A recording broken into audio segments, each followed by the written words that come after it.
दोस्तों बंगाल हिंदुस्तान का एक सबसे महत्वपूर्ण अंग है। एक वक्त था जब बंगाल का पूरे एशिया पर राज चलता था, उसे पूरे एशिया का इंडस्ट्रियल पावर हाउस माना जाता था। लेकिन आज वहां पर पूरे इंडिया के 1/4 यानी 25% भिखारी अकेले बंगाल में है। यानी अगर 4 लाख भिखारी पूरे भारत में है तो उसमें से 1 लाख अकेले बंगाल में है। According to the union ministry of social justice ये बोल रहा है और national institute of rural development का ये तक कहना है कि 9 जिले बंगाल में ऐसे हैं जो हाई पॉवर्टी रीजन में आते हैं, जहां भयंकर गर्मी बंगाल में आपको देखने को मिलेगी।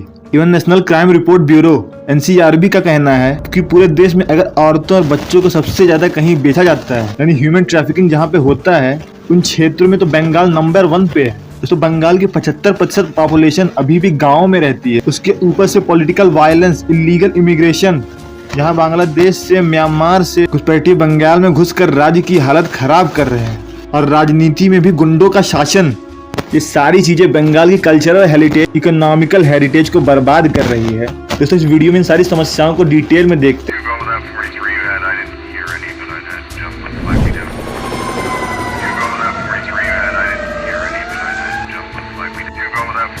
तो एक जमाने में Bengal was the most powerful and richest state, जो कि पूरे भारत में था।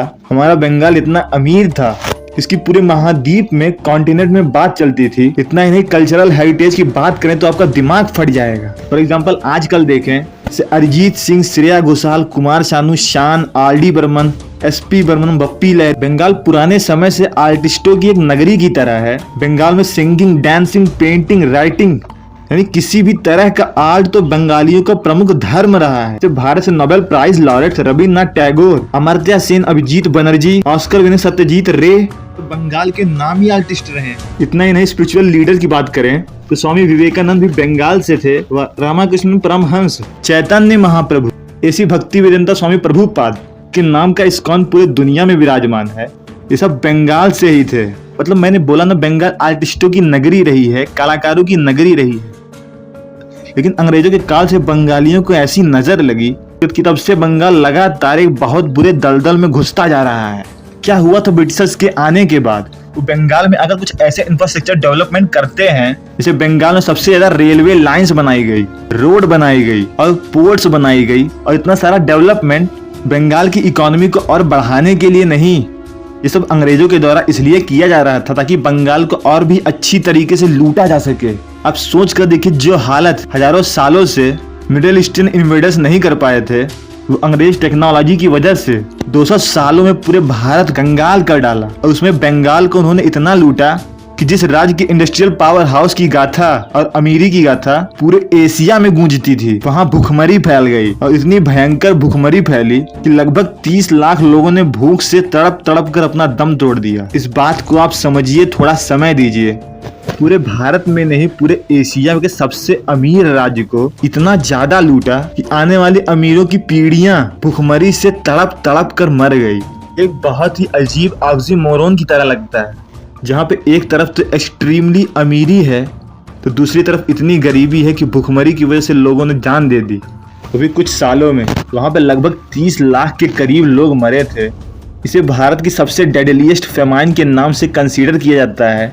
और फिर अंग्रेजों के भगा देने के बाद, ये वीडियो का मिडिल सेक्शन है, मध्य भाग है, जहाँ आपको बंगाल की पॉलिटिकल हिपोक्रेसी को हम देखेंगे कि कैसे इसी देश के, इसी राज्यों के लोगों ने बंगाल को दीमक की तरह चाटा है।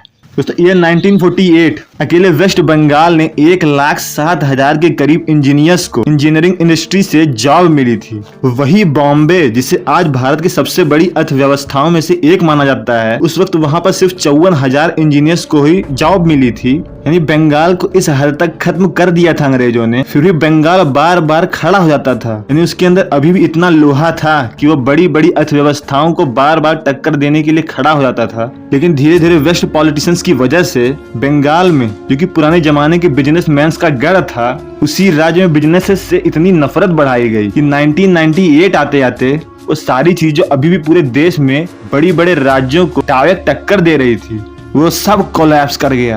यानी सालों से लेफ्ट की government CPI, TMC, infrastructures, businesses पे कोई खर्चा ही नहीं किया। NDCF यानी नेट डोमेस्टिक कैपिटल फॉर्मेशन, तो NDCF पर हमारी सरकार फिक्स एसेट पर खर्च करती है। इससे आने वाले समय में हमारे देश में कि जो ओवरऑल प्रोडक्टिविटी है वो इंक्रीज हो पाए। इसमें रोड कंस्ट्रक्शन, रेलवे लाइन बिछाना, जिससे गुड्स ट्रांसपोर्टेशन फास्ट होता है, डैम्स बनवाना और मेगा प्रोजेक्ट्स पर सरकार फ्यूचर के लिए खर्च करती है। 1962 में इंडो चाइना वार की वजह से सरकार ने NDCF पर खर्चा कम कर दिया, जिसकी वजह से इसका सबसे बड़ा इम्पैक्ट कि बंगाल उस वक्त बहुत ज्यादा इंजीनियर्स पर डिपेंडेंट था, क्योंकि यही सब काम किया करते थे, तो वो सारा इम्पैक्ट अकेले बंगाल में पड़ने लगा। यानी जब सरकार से पैसा आना बंद हो गया तो इंजीनियर्स को नेक्स्ट प्रोजेक्ट मिलना बंद हो गया, नई चीजें कंस्ट्रक्ट करने के ऑर्डर्स ड्रास्टिकली कम होने लगे। से बंगाल के रेलवे लाइंस में कोचेस, इंजन, ये सब की रिपेयरिंग, सारा कंस्ट्रक्शन का काम सब ठप पड़ गया। इससे जो लाखों लोगों को रोजगार मिलता था वो भी ठप हो गया।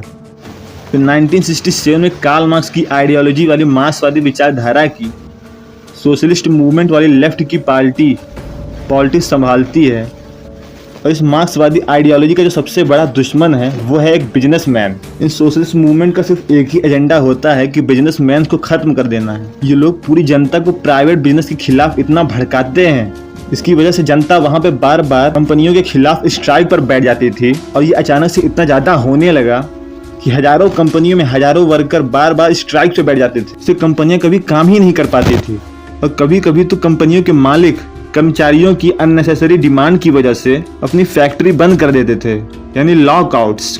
इन स्ट्राइक्स और लॉकआउट्स की वजह से बहुत सी ऐसी घटनाएं हुई बंगाल में, जहाँ से कंपनियां वहां से भागने लगी। तो कुछ फेमस फिनोमिना है। बंगाल पूरे देश का सबसे पहला ऐसा राज्य था जिसे सिलिकॉन वैली बनने की, यानी IT हब बनने की अपॉर्चुनिटी मिली थी, लेकिन मार्क्सवादी आइडियोलॉजी की वजह से सोशलिस्टों ने इसे नौकरी विरोधी बनाया। इसके बाद वो अपॉर्चुनिटी बंगाल के हाथ से निकल गई और बेंगलोर को मिली, और आप देखिए आज बेंगलोर पूरे देश की सिलिकॉन वैली कहलाती है। आदित्य बिरला की स्टोरी आप सुनिए। उन्होंने 1960-1970 में आदित्य बिरला की गाड़ी को सड़क पर रोक कर उनकी फैक्ट्री के कर्मचारियों ने उनकी गाड़ी को तोड़ा, उनके कपड़े फाड़े, उनकी कमीज फाड़ी, उनकी पतलून तक फाड़ दी, और फिर उन्हें कच्चे में छोड़ दिया। और उन कर्मचारियों ने बोला कि अब तुम यहाँ से पैदल चलकर घर जाओ। सारे बंगाली उनके ऊपर हंस रहे थे, लोगों ने उनका खूब मजाक उड़ाया, बट वो अपने होटल पर गए, फिर वहां अपने कपड़े पहने और अपनी कंपनी को लेकर बंगाल से बाहर निकल गए और दोबारा कभी वापस नहीं लौटे। ये सब हिस्ट्री है आइडियोलॉजी की। आपको पता होना चाहिए कि किस किस तरह की आइडियोलॉजी अपने अपने एक्सट्रीम पर लोगों के साथ क्या क्या व्यवहार कर सकती है। एक बहुत बड़े कंपनी के वाइस चेयरमैन स्ट्राइक की वजह से उनकी कंपनी बर्बाद हो रही थी, तो वर्कर्स को समझाने के लिए गए, और फिर जब वहां से लौटे तो उनकी गाड़ी को ब्लास्ट कर दिया गया था, और उसके बाद तो वहां से कंपनियों के भागने की झड़ी लग गई थी। JK group, Thapar group, Dunlop, Philip, Brooke Bond, Hindustan motor, Tata motor. 1917 के बाद 56,000 कंपनियों ने बंगाल से पलायन कर लिया। एक कंपनी के मालिक लम्मीपत सिंघानिया, उनकी कंपनी के लोगों ने उन्हें वहां पे खूब पीटा। यही सब कारण है कि जो बंगाली सदियों से प्रो बिजनेस मैन थे, उनके दिमाग में धीरे धीरे एंटी बिजनेस सेंटीमेंट डालकर बंगाल को एक कैंसर स्टेट बना दिया गया है।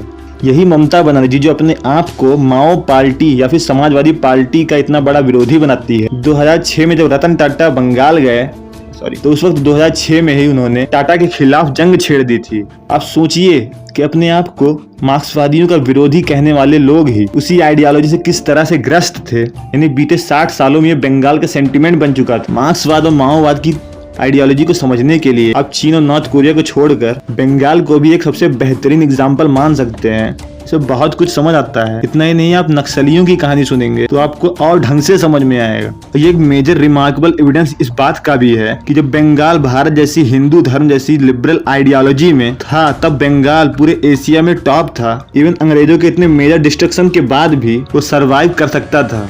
लेकिन मार्क्सवाद के सेंटिमेंट ने लोगों को अंदर से ही खोखला किया है, और ये सब करने के लिए भी वो जबरदस्ती, क्योंकि लोग कब तक इस बात का गवाह बनेंगे या ये नाटक करेंगे कि हम भिखारी ही ठीक हैं, तो फिर उन्हें नौकरी नहीं चाहिए। उन्हें कई बार कभी भी तो उन्हें इस नाटक से बाहर आना ही पड़ता है। इसका सबसे बड़ा एग्जाम्पल ये है कि मेजर बंगाली आज बंगाल छोड़कर दूसरे राज्यों में जाकर नौकरी करते हैं। यानी एक तरह से वो उन आइडियोलॉजी के खिलाफ ही हैं। बंगाल को इतना ब्रूटली अभी तक इतना पीछे खींचने वाली ताकत आइडियोलॉजी के साथ साथ गुंडों की आर्मी भी है। यानी जिन जिन लोगों को अपनी अपनी आइडियोलॉजी को सेट करना होता है, वो अपने साथ गुंडों की आर्मी भी रखते हैं। बंगाल में पॉलिटिक्स का मतलब है गुंडा राज, जो कि लेफ्ट सरकार में भी चलता था और टीएमसी के आने के बाद 2011 के बाद देश में ऐसा लगा था कि मार्क्सवाद खत्म हो जाएगा, बट उसके बाद मार्क्सवाद खत्म नहीं हुआ, उल्टा मुस्लिमवाद शुरू हो गया। फॉर एग्जाम्पल आप ये देखिए, एक टीएमसी पॉलिटिशियन ये कह रहा है कि मुस्लिम राष्ट्र है, मुस्लिम राष्ट्र सामाजिक आचार विचार हो থাকে,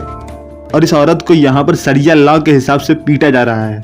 यानी अब की आइडियोलॉजी पहले से भी रिग्रेसिव होती जा रही है। इस जाल को बिछाने के लिए ममता बनर्जी की गवर्नमेंट ने अपनी पूरी की पूरी जनता को अपने ऊपर डिपेंडेंट करवा दिया है। वेलफेयर स्कीम दे देना, इससे क्या होता है कि सरकार को इंफ्रास्ट्रक्चर पे खर्चा नहीं करना पड़ता है और उन्हीं का राशन उन्हीं को देकर, वेलफेयर स्कीम देकर लोगों को अपने ऊपर डिपेंड कर लिया है और उसकी इसी मनमर्जी का फायदा वो पॉलिटिक्स के रूप में लेती है। दरअसल बंगाल में बड़ी इंडस्ट्री की कमी है और बंगाली ज्यादातर गांव में ही रहते हैं। अपने पॉलिटिशियंस के सिंडिकेट बैठा दिए हैं। उसके लिए ममता बनर्जी ने तो जो मीडियम बिजनेसमैन वाले लोग हैं जिन्हें आसानी से धमकाया जा सकता था, इनका ये काम था कि वो कोई इन मिडिल बिजनेसमैन को धमका ना पाए। और किसान गरीब है तो उसके लिए वेलफेयर स्कीम चाहिए।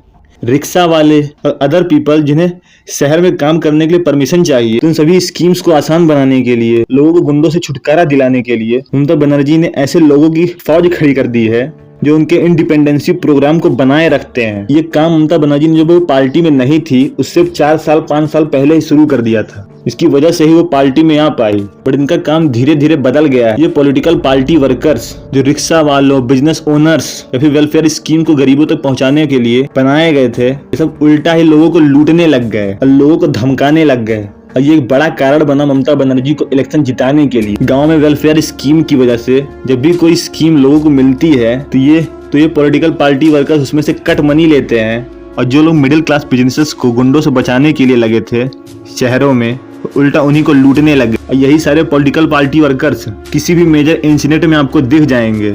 किसी की जमीन हड़पनी हो, इलेक्शन, ममता बनर्जी को इलेक्शन जिताना हो तो वो बैलेट पेपर लेकर भागते हैं, और कोई उनकी सरकार के खिलाफ आवाज उठाता है तो उसके ऊपर हमला बोलते हैं। पता लगाते हैं पूरे राज्य में कौन कौन की सरकार के खिलाफ है। तो ये मेजर कारण है जिसकी वजह से बंगाल पिछले 200 सालों से एक गहरे दलदल में फंसता जा रहा है, क्योंकि बंगाल की एक बहुत ही विकराल कंडीशन हो चुकी है। दोस्तों, हमें बंगाल के कल्चरल और इकोनॉमिक हेरिटेज को यूं ही नहीं जाया होने देना चाहिए, और ये हमारा कर्तव्य है कि हम बंगाल के लिए आवाज उठाएं। दोस्तों, मैं एक विद्यार्थी हूँ, मेरे पास फाइनेंशियल स्टेबिलिटी नहीं है। आप मुझे थैंक्स बटन या फिर ज्वाइन बटन दबाकर फाइनेंशियली सपोर्ट कर सकते हैं। वीडियो को अभी तक देखने के लिए धन्यवाद। आप बंगाल के ऊपर और भी 2-3 वीडियो पीछे मैंने बनाई है, उसे जाके देख सकते हैं। अभी के लिए इतना ही, बाय बाय।